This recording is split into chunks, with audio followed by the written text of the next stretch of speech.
Hi everyone, my name's Stephen. Thank you so much for having me at your school today. I'm here to talk to you about the MS Readathon. The MS Readathon is a great reading program for the month of August, encouraging students to read as many books as they can and collect sponsors to support people living with multiple sclerosis. So, you all like to help people, don't you? Yeah? And you all love to read. Can we try that again? I know you can do better. You all love to read, don't you? Awesome, that's what I love to hear. Well, by taking part in the MS Readathon, you can help support people living with MS.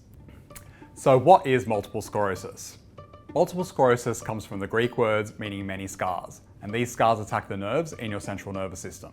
So your central nervous system is your brain and your spinal cord, and your central nervous system controls everything that you do in life, everything. So your walking, your strength, your memory, your coordination, your bladder, your sensitivity, everything. So depending on which nerve the scar's attacking, that's where a person with MS will have difficulty. So no one's MS is the same. Everyone's is very, very different. We don't know what causes MS, and there's no cure for MS. There's over 25,000 Australians that live with MS. The average age that people are diagnosed with MS is just 30 years old. More women get MS than what men do. For every 3 women who are diagnosed with MS, 1 man will be diagnosed with MS. And as I mentioned, there's no cure and we don't know what causes MS. But I can tell you that MS is not contagious, so you can't catch it from me and I didn't catch it from anyone. And that's why it's so important that we read books and raise money for people living with MS. Now, multiple sclerosis is a bit of a hard word to say, isn't it? Try saying it now. See, it's really hard, isn't it? So that's why we call it MS, just to make it a bit more simpler. So I'm gonna ask you to do me a favor right now. Can you all pick up your hand and give me a bit of a wave? You can all do that? Awesome. You all look fantastic. Even though I'm not there, I can all see you. So that's an example of how messages travel through the body. So a message was sent from your brain, traveled down your spinal cord to your arm, told you to pick it up and to wave it at me. Some people that have MS might not be able to do something as simple as that. They might be able to do it, but it might take them a bit longer than you and I, because they've got a scar that's attacking the nerve that sends messages to that part of the body.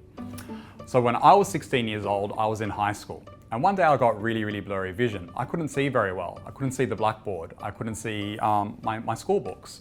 And I went and told my mum and dad, and we thought I needed glasses, so we went to see an optometrist. They did all these tests and they couldn't see anything that was wrong with my eyes. They didn't know what was wrong. I had blurry vision for about 6 weeks and I couldn't see. When I was 17 years old, I had pins and needles over my entire body. And I do mean everywhere, like everywhere. Some of you might have pins and needles right now, but you can stand up and shrug it off and it'll go away in a few minutes. I had pins and needles over my entire body for 8 weeks. And I didn't know why. It was really frustrating. It was very painful. And then it just went away on its own. When I was 22 years old in 2001, I got all my symptoms hit me all at once. So everything that I've mentioned to you. So I had blurry vision, pins and needles over my entire body. My speech was really slurred. I couldn't feel hot and cold. I'd poke certain body parts and I couldn't feel them. Again, I didn't know why. And I saw this doctor that I'd never seen before, and he sent me to see a neurologist. A neurologist is a very special doctor, and he sent me to get an MRI. MRI is where they put you in this big looking white spaceship kind of machine. And there's lots of flashing lights and it moves around. I actually felt like an astronaut for a day, which is pretty cool. And they take photos of your brain and your spine. And when my photos came back, I had white scars in my brain and spinal cord, which meant that I had MS. No one in my family has MS, so it's not something that was passed down to me. And as I mentioned, you can't catch from anyone. We don't know how I got MS. So how can you help, I hear you ask? That's a great question. You can help by reading as much as you can in the month of August. So you collect sponsors. So sponsors are people that you know. So you can ask your mum and dad, your next door neighbors, your cousins, your relatives, anyone that you know can sponsor you.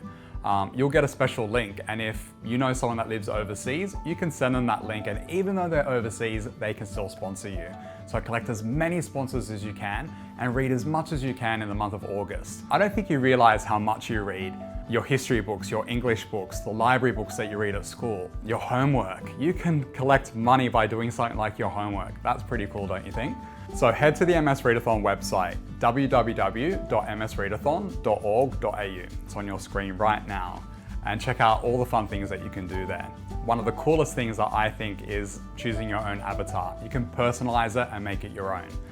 You can add a dragon, you can add a sword, you can change the color of your hair. Lots of fun stuff to do there. And remember, money that gets raised from the MS Readathon goes towards sending families affected with multiple sclerosis to camps so they can learn more about MS and not feel so alone, because no one should face MS alone.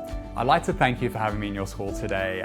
It means so much to people with MS knowing that you guys are reading books to raise money for people like us. So thank you very much and have a great day.